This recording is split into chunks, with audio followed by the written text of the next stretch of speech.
Hello people of the internet, Megan here, and time for another video.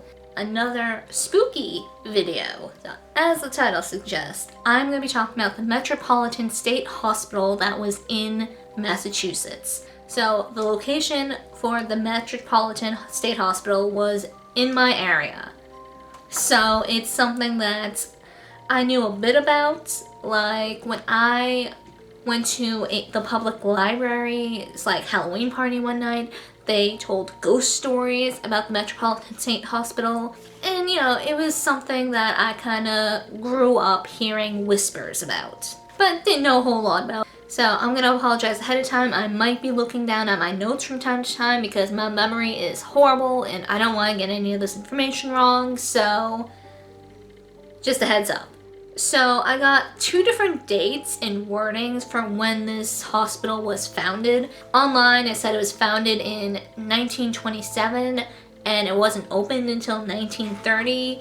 So I don't know, I always equated being founded with the same concept of being open, but they could be wrong, I could be wrong.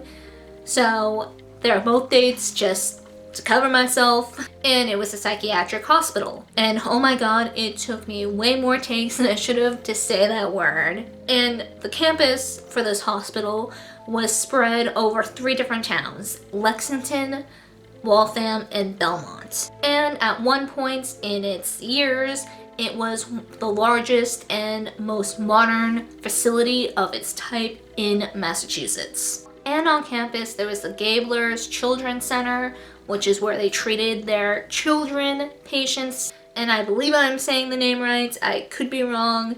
I could not for the life of me find a pronunciation online, so my bad. And this hospital was closed down back in 1992. And I think there was a few different components for this. I couldn't find like a direct answer. One common answer was the deinstitutionalization movement in Massachusetts. It's when a lot of the state's psychiatric hospitals were closed down and the patients were moved into smaller group settings instead. Also, budget cuts were involved. Another reason I read that it was closed was because a senator at the time launched an investigation and they discovered 19 cases of severe patient abuse, neglect, and torture. So I read all those as reasons it closed.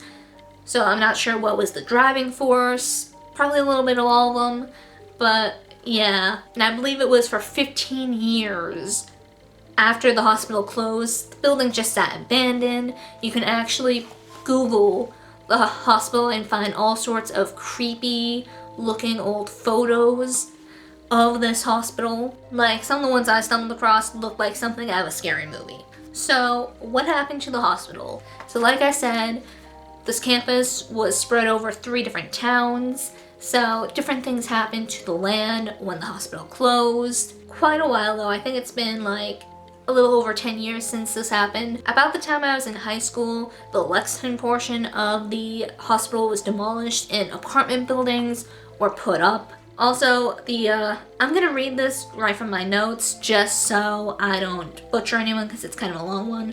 The former Klein Hall Theater was made into marketing offices, Lexington's cable access station, an auditorium, and a fitness center. So I don't know if that means the whole building was demolished and they built a new one in its place and that's what it was, or if they just remodeled the existing building.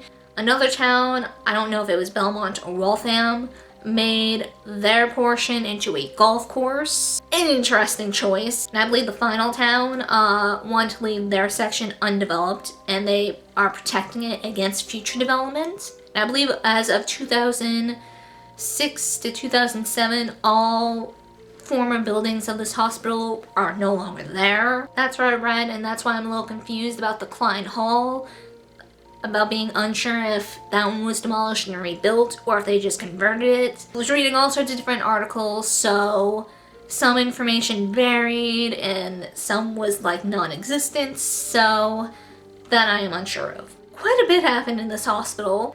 One of the most common stories I saw was of the murder of Anne Marie Davy. In 1978, a patient, Anne, went for a walk around the grounds and she never returned. And a little time after her disappearance, I believe it was like 2 months or so, they found some interesting things on another patient, Melvin Wilson. They found some scraps of her clothing, 7 teeth, and a presumed murder weapon, a hatchet, I believe it was. Either it was a hatchet or a broken bottle. So, despite how things looked, no investigation was launched as far as I could find. It wasn't until 2 years later, in 1980, where I think this is the time that Senator was launching investigations into the hospital. I don't know if it was a separate investigation or this investigation, but it wasn't until then that Melvin led police officers to 3 shallow graves along the grounds where he buried parts of Anne's body after he murdered and dismembered her. And I was reading that it was this incident that gave the hospital the nickname the Hospital of 7 Teeth. So I'm going to be briefly talking about the Gabler's Children's Center, which was on campus grounds. So from what I read, it was said that the children in the center were often very heavily medicated and brutally disciplined. So I'm going to read my notes for this one just because it's a little long one. Supposedly a dozen children were poisoned by strontium the doctors put in their milk in an attempt to treat/cure them.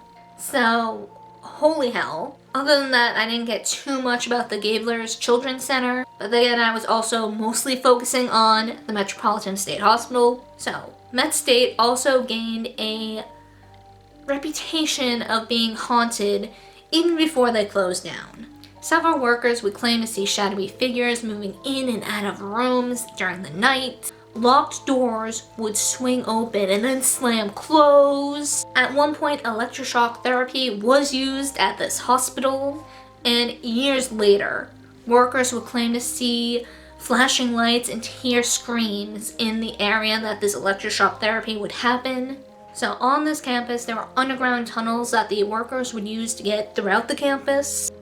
And there were some deviant workers who were rumored to take patients down for sex, and patients would sometimes be found in the tunnels after wandering off and getting down there. So in these tunnels, there would be a single bare bulb located throughout. There would usually be yards between each of these light bulbs, so there was often dark patches in between. And in these dark patches, workers who are walking down would claim to feel unseen hands grabbing at them. And there were also reports of people hearing whispers down there, as well as feelings of being followed. And also, on these grounds, there was a cemetery. I'm not forgetting the cemetery. I plan to do a whole different video on that just to keep this one from getting too long. So this next claim, I'm not sure if it was on the hospital grounds before the buildings were demolished, or if it was referring to the cemetery. The wording was a little vague, but I'm gonna read my notes for this one. After the hospital closed, people who were on the grounds could sometimes sense the emotions of the patients, and they would also get feelings of being watched and unwanted on the grounds. And there were also reports of people when they were on the grounds feeling physically sick when they were on the grounds, but then totally fine once they left. I'm not sure if people still have these claims now that those buildings are gone. Some of this info might be a little outdated because, like I said, this hospital was left standing for quite a while before it was demolished and rebuilding was occurring. So while these buildings were still standing, before they were demolished in the mid-2000s, naturally, hearing these stories, paranormal investigators would go and break in. And sorry, once again, referring to my notes for this, there are EMF readings, sudden bizarre drops in temperature, odd photographs, shadows, screams, and moving objects. So, quite a bit of activity. The people there would also tend to feel sudden sadness and depression. So, quite a bit of bad happened at this hospital. I feel the need to end on a slightly more positive note. There was one kind of positive-ish experience or experiences that go on. There was kind of a little outdoor area in this hospital for treatments, and referring to my notes again, There have been daytime reports of patients with glowing auras picking flowers seen outside, all of them smiling. So there was a little good. Definitely doesn't undo all the negativity, but like I said, I felt I needed to end on a slightly more positive note. And also, fun little facts that I discovered while reading all these articles. Apparently, Metropolitan State Hospital was some of the inspiration behind American Horror Story Asylum. Never knew. The more you know. So yeah, that is it for this video. I hope you guys enjoyed it. If anyone has any future suggestions for paranormal-ish videos for me to do, let me know. I'm always open for suggestions. And yeah, that's it for this video, and I hope to see you guys next time.